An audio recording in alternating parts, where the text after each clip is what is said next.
সাত বিভাগে অতি ভারী বৃষ্টির আভাস, ভূমিধসের শঙ্কা। আমরা একটি নির্বাচিত সরকারের অপেক্ষায় রয়েছি, বললেন আমির খসরু। জানাবো নিক্কেই ফোরামে ডক্টর ইউনূস, ডিসেম্বরে নির্বাচন চায় মাত্র একটি দল।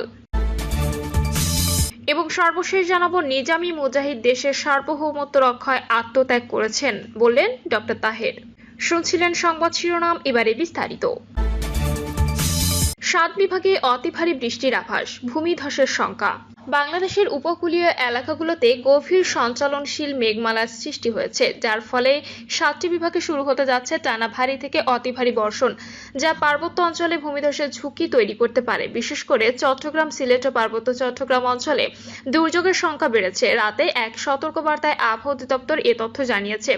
এতে বলা হয়েছে, সাতক্ষীরা ও তৎসংলগ্ন এলাকায় অবস্থিত স্থল গভীর নিম্নচাপটি আরও উত্তর এবং উত্তর পূর্ব দিকে অগ্রসর হয়েছে। এটি ক্রমান্বয়ে দুর্বল হয়ে প্রথমে স্থল নিম্নচাপ এবং পরে আরও দুর্বল হয়ে সুস্পষ্ট লঘুচাপ হিসাবে শেরপুর ও তৎসংলগ্ন মেঘালয়ে অবস্থান করেছে।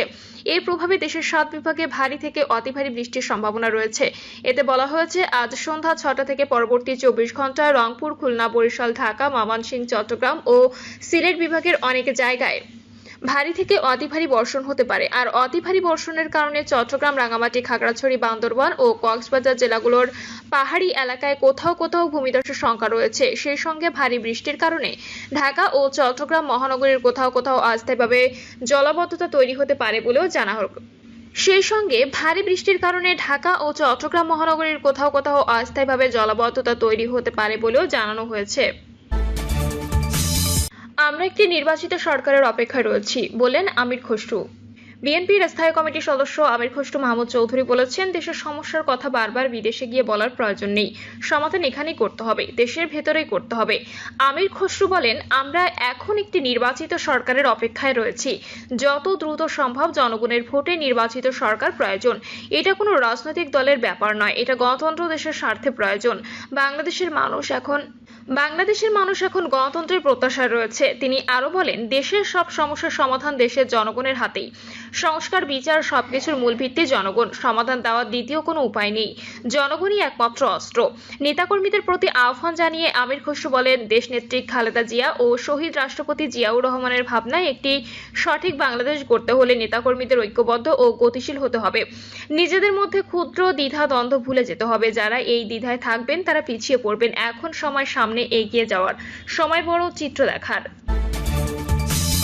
নিক্কেই ফোরামে ডক্টর ইউনূস, ডিসেম্বরে নির্বাচন চায় মাত্র একটি দল।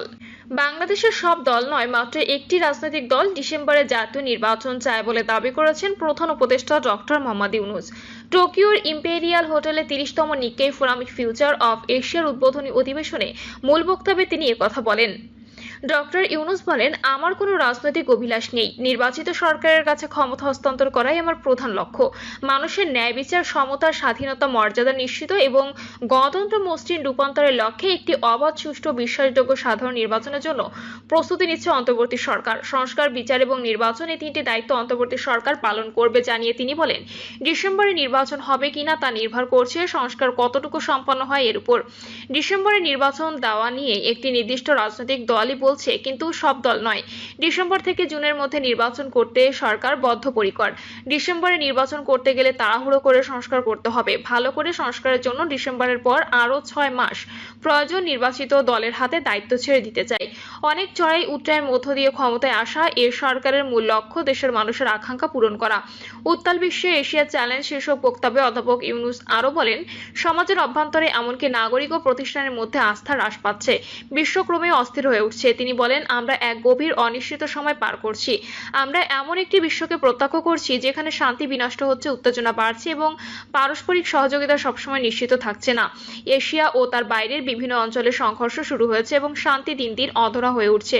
ইউক্রেন, গাজা এবং দক্ষিণ ও পশ্চিম পূর্ব এশিয়ার দেশগুলোতে যুদ্ধ ও মানবসৃষ্ট সংঘাত হাজারো মানুষের জীবন ও জীবিকা ধ্বংস করে দিচ্ছে। তিনি বলেন, আমাদের প্রতিবেশী দেশ মিয়ানমার গৃহযুদ্ধ এক নির্মম রূপ নিয়েছে এবং সাম্প্রতিক ভূমিকম্প এক গভীর মানবিক সংকটে আরও অন্ধকারে ঠেলে দিয়েছে। প্রধান উপদেষ্টা বলেন, সম্প্রতি আমাদের দুই প্রতিবেশীর মধ্যে একটি সংক্ষিপ্ত কিন্তু ব্যয়বহুল যুদ্ধ সংঘটিত হয়েছে। অত্যন্ত দুঃখজনক যে আমরা কোটি কোটি টাকা যুদ্ধের পেছনে ব্যয় করেছি, অথচ লাখ লাখ মানুষ না খেয়ে বা ন্যূনতম চাহিদার জন্য লড়াই করেছে। তিনি যুদ্ধবিরতির জন্য উভয় দেশের নেতাদের ধন্যবাদ জানান এবং দক্ষিণ এশিয়ার শান্তি, স্থিতিশীলতা ও সহাবস্থানের আশাবাদ ব্যক্ত করেন। তিনি বলেন, বাণিজ্যিক বিধিনিষেধ বেড়ে যাওয়ার মুক্ত বাণিজ্য ব্যবস্থার ভিত্তি চ্যালেঞ্জের মুখে এবং আর্থিক বৈষম্য সমাজে বেড়েই চলেছে। সাম্প্রতিক সময়ে বাংলাদেশ ও দক্ষিণ কোরিয়ার এমন বিভাজনের কারণে অসন্তোষ অস্থিরতা দেখা গেছে, যা শাসন ব্যবস্থার পরিবর্তন ডেকে এনেছে বলে তিনি উল্লেখ করেন। তিনি বলেন, বহুমুখী অভ্যন্তরীণ চ্যালেঞ্জ থাকা সত্ত্বেও বাংলাদেশ বৈশ্বিক শান্তি ও নিরাপত্তার ভূমিকা রাখছে। জাতিসংঘ শান্তিরক্ষা শান্তি প্রতিষ্ঠা মিশনে অংশগ্রহণের মাধ্যমে এবং মানবিক কারণে মিয়ানমার থেকে পালিয়ে আসা 10 লাখ রোহিঙ্গাকে আশ্রয় দিয়ে ডক্টর ইউনূস বলেন, বিশ্বের অর্ধেকের বেশি মানুষের আবাসস্থল এশিয়া অনিশ্চয়তার কেন্দ্রস্থলে, একই সঙ্গে সম্ভাবনারও কেন্দ্রে। আমাদের চ্যালেঞ্জগুলো বিশাল, কিন্তু আমাদের সম্মিলিত শক্তিও বিশাল। এই বাস্তবতায় আমি বিশ্বাস করি এশিয়ার সামনে একটি সুযোগ, এমনকি একটি দায়িত্ব রয়েছে ভিন্ন পথ দেখানোর। শান্তির সংলাপের অন্তর্ভুক্তিমূলক উন্নয়নের, শুধু সংখ্যাগত নয়, মানুষের কল্যাণ, আস্থা ও আশার উন্নয়ন। তিনি বলেন, এশিয়ার ভবিষ্যৎ কেবল অর্থনীতি বা ভূরাজনীতির বিষয় নয়, এটি মানুষের ভাবনার এবং সাহসের বিষয়। ভয়ের দ্বারা নয়, সম্ভাবনার দ্বারা, শক্তির দ্বারা নয়, উদ্দেশ্যের দ্বারা পরিচালিত হই। চলুন একটি উত্তম বিশ্বের কল্পনা করতে সাহসী হই। চলুন একে অপরের প্রতি আস্থা রাখি। চলুন শুধু প্রয়োজনীয়তার কারণে নয়, বরং আন্তরিক ইচ্ছে থেকে একে অপরকে সহযোগিতা করি। এশিয়ার ভবিষ্যৎ এখনো লেখা হয়নি, আমরাই তা একসঙ্গে লিখব। তিনি বলেন, বাংলাদেশ ও জাপান একসঙ্গে কাজ করে এশিয়ার ভাগ্য, এমনকি বিশ্বের ভাগ্য পুনর্লিখন করতে পারে। বাংলাদেশ থেকে 1 লাখ শ্রমিক নেবে জাপান। ক্রমবর্ধমান শ্রমিক সংকট মোকাবিলায় আগামী 5 বছরে বাংলাদেশ থেকে অন্তত 1 লাখ শ্রমিক নিয়োগের কথা জানিয়েছে জাপানি কর্তৃপক্ষ, ব্যবসায়ীরা।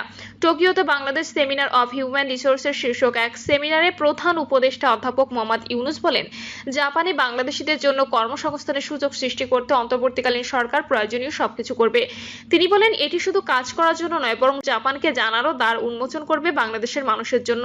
সেমিনারে প্রধান উপদেষ্টার উপস্থিতিতে 2টি সমঝোতা স্মারক স্বাক্ষর করা হয়। প্রথমটি বাংলাদেশের bureau of manpower, employment and training, এর মধ্যে দ্বিতীয়টি BMET ও জাপানের national business support combined cooperatives এবং JBPRA অর্থাৎ জাপান বাংলা ব্রিজ রিক্রুটিং এজেন্সির মধ্যে। প্রধান উপদেষ্টা বলেন, এই অনুষ্ঠানটি একটি দ্বার উন্মোচনের প্রতীক। বাংলাদেশ 18 কোটি মানুষের দেশ, যার অর্ধেকই 27 বছরের নিচে। সরকারের কাজ হলো তাদের জন্য দরজা খুলে দেওয়া।